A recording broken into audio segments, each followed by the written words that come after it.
श्री राम। जय श्री राम।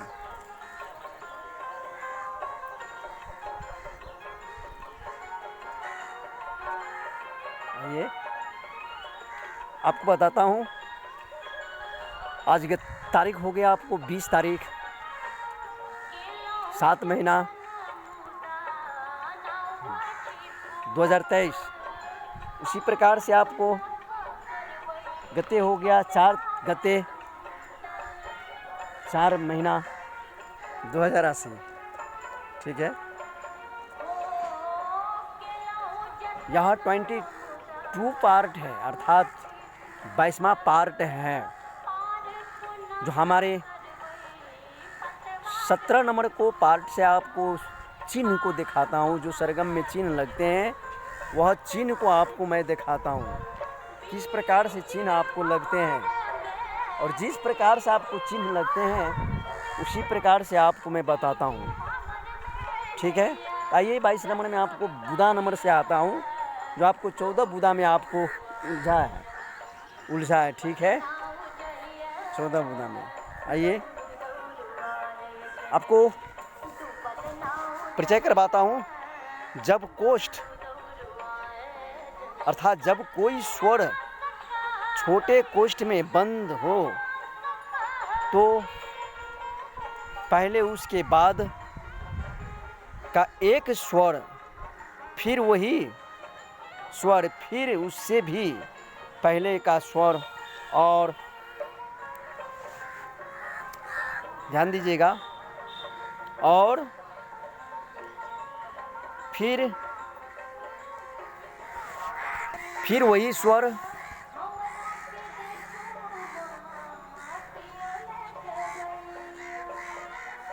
उससे भी पहले का स्वर, और फिर वही स्वर बजाना चाहिए। इस प्रकार 4 स्वरों को एक ही मात्रा में गाने बजाने योग्य समझना चाहिए।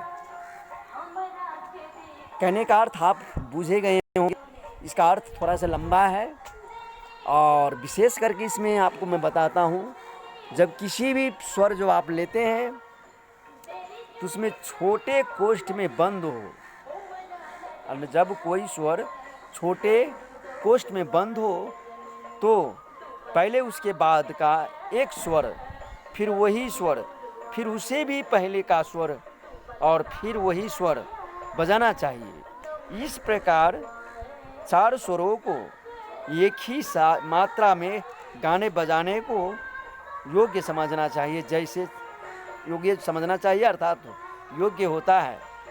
जैसे कि आपको प सरगम है तो उसका अर्थ होता है ध प म प, तथा ध सरगम का यदि हो तो ध प ध, अर्थात नि ध प ध। आपको नोटेशन में बताता हूँ, ख्याल करके नोटेशन आपको दिखाई देता हूँ। इसमें प से प्रयोग है।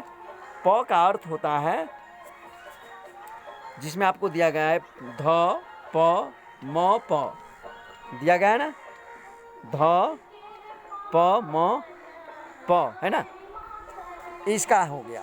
उसी प्रकार से फिर दूसरा वाला में जहाँ ध से होता है, इसमें दिया गया ध का अर्थ होता है, ध का अर्थ होता है, ध का अर्थ, जिसमें ध का अर्थ में आपको होता है नी ध प ध, नी ध प ध, है ना।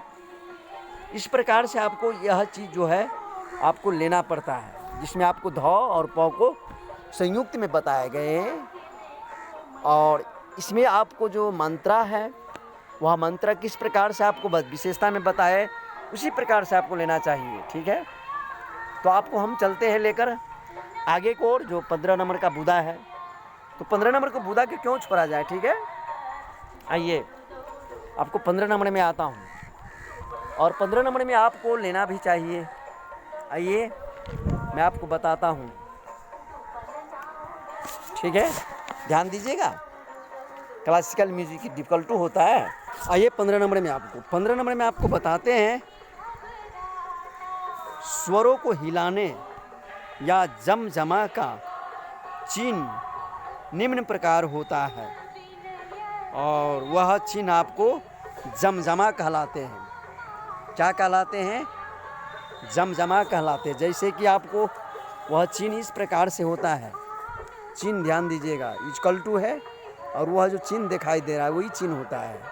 इक्वल टू देने के बाद यह जमजमा का चिन्ह है, यह चिन्ह जमजमा का है। आपको सरगम को बीच जब स्वर लिपि में आपको कोई भी गीत को जब ढालना पड़ता है, सब स्वर को मिलाकर आपको गीत को, धुन को जब गाना में लाया जाता है, उन समय में आपको यह सब आवश्यकता पड़ता है। मामूली नहीं है भैया। आपको संगीत में भी बताऊंगा, कभी अच्छे से ढंग से मैं बताऊंगा।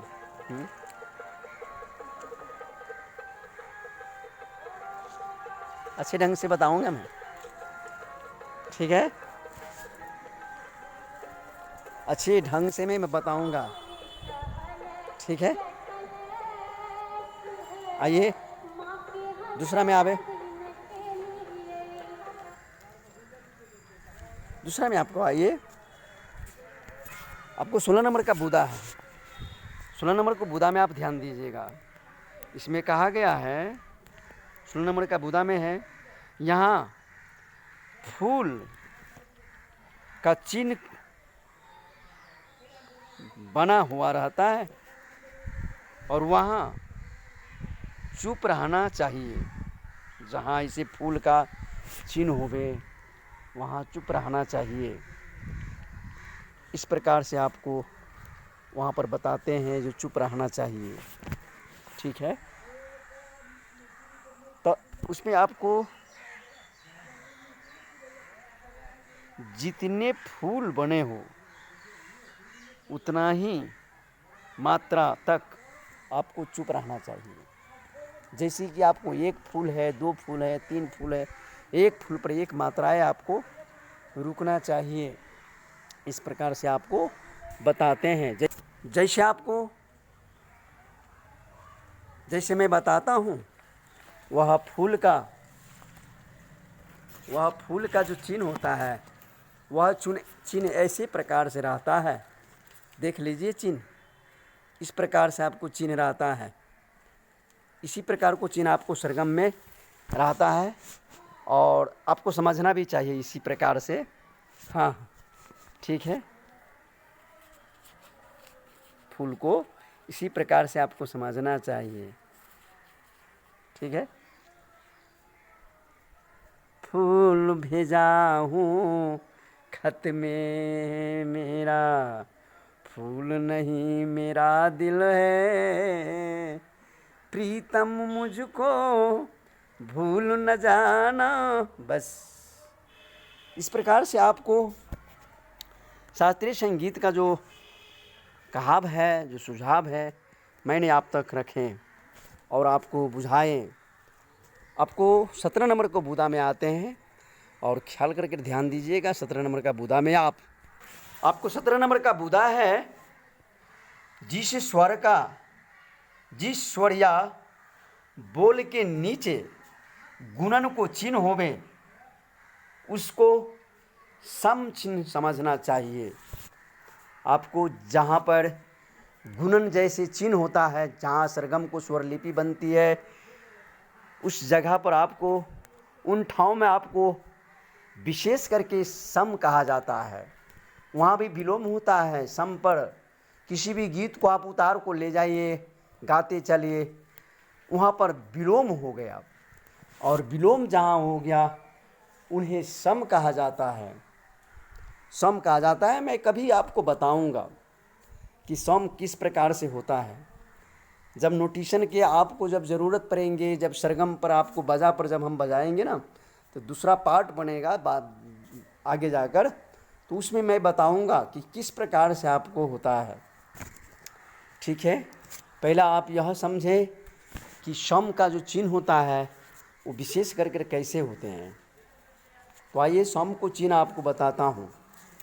आपको सम को चिन्ह होता है विशेष करके यही चिन्ह है। आपको सम को देख लिए, ये सम का चिन्ह है, और इस प्रकार से सम को चिन्ह आपको होता है।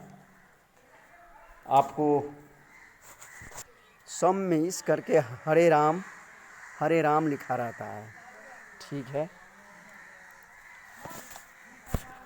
हरे राम इस प्रकार से आपको लिखा रहता है। ठीक है,